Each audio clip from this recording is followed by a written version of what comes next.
যে লিচুগুলোতে নিয়ে যে আমরা কি বাচ্চাদেরকে ধুয়ে খাওয়াই? না ধুয়ে খাওয়াই না। এমনি দিয়ে দেয়। তাহলে এই লিচুগুলো কি ধুয়ে খাওয়া উচিত না? উচিত।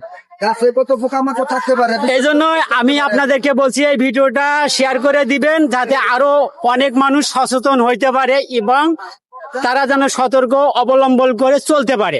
আসসালামু আলাইকুম ভাই। ওয়ালাইকুম আসসালাম। আচ্ছা, আপনি যে লিচুগুলো বেচতেছেন কত করে বেচতেছেন? দেশিগুলো বেচতেছি আপনার 400 টাকা শ। 400 টাকা শ।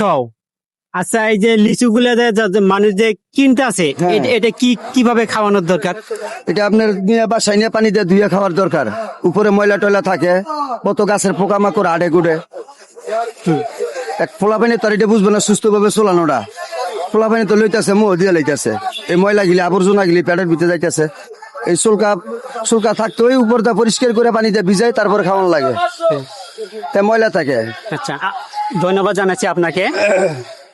দর্শক, এই যে লিচু আমরা কম বেশি সবাই কিনে খাচ্ছি, তো আসলে এই লিচুটা কিভাবে খাওয়ানোর দরকার আমি আপনাদেরকে জানাচ্ছি। আপনারা ভিডিওটা শেয়ার করে সবাইকে দেখার সুযোগ করে দিবেন।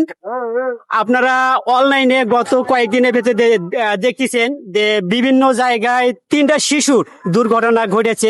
এই যে লিচুটার কালার নিয়ে আসার জন্য যে বাগান মালিকেরা আছে, তারা কিন্তু বিভিন্ন ধরনের একটা রাসায়নিক যে তারা এক্সরে করে এই লিচুর কালারটা নিয়ে আসার জন্য, যেন সৌন্দর্য যেন ফুটে ওঠে, এই জন্য কিন্তু তারা ব্যবহার করে। আর সেখানে পাইকারেরা যা লিচুর বাগান কিনে নেয়।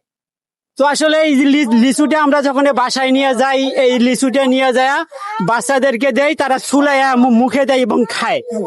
তো আসলে এই লিচুটা আপনারা বাসায় নিবেন, নিয়ে সুন্দর করে ধুয়ে পরিষ্কার করে তারপরে আপনাদের বাচ্চার হাতে দিবেন এবং আপনি নিজে উপস্থিত থেকে এই লিচুটা খাওয়াবেন।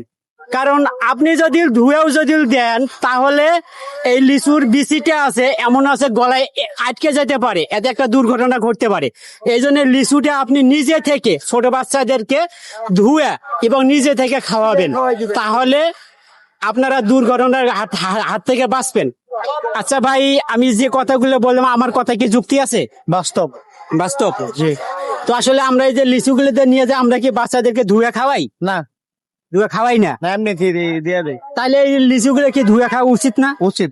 গাছে কত পোকামাকড় থাকতে পারে। এই জন্য আমি আপনাদেরকে বলছি এই ভিডিওটা শেয়ার করে দিবেন, যাতে আরো অনেক মানুষ সচেতন হইতে পারে এবং তারা যেন সতর্ক অবলম্বন করে চলতে পারে। গাছে বিভিন্ন বিষাক্ত পোকামাকড় আছে, এগুলা হাড়ে লেচুর উপর দিয়া এই চুলকাটা তো বাচ্চারা চুলকা সহকারে মুহ দিয়ে লইতেছে। দায়িত্ব হইলো বাপ মার বেশগুলি ভিজাইয়া পরিষ্কার করে খাওয়ানো। এরা পোকামাকড় থাকে গাছের মধ্যে, কত ইয়া থাকে মাকড়সা টাকড়সা, এগুলি আড়াগুড়ি করে। বিষাক্ত জিনিস থাকতে হবে, বাচ্চারা তো ছিঁড়ে দিতেছে, বাচ্চা মুহ দিয়ে লইতেছে। এই জন্য আপনারা সবসময় লিচু যখন নিয়ে যাবেন বাসায়, আপনারা নিজে হাতে পরিষ্কার করে এবং পানিতে ভালো করে ধুয়ে তারপরে বিচিতে বের করে আপনাদের বাচ্চাদেরকে দিবেন। সবাই ভালো থাকবেন, সুস্থ থাকবেন। আবারও দেখা হবে এই রকম একটা সচেতনমূলক ভিডিও নিয়ে, আবারও চলে আসবো আপনাদের মাঝে।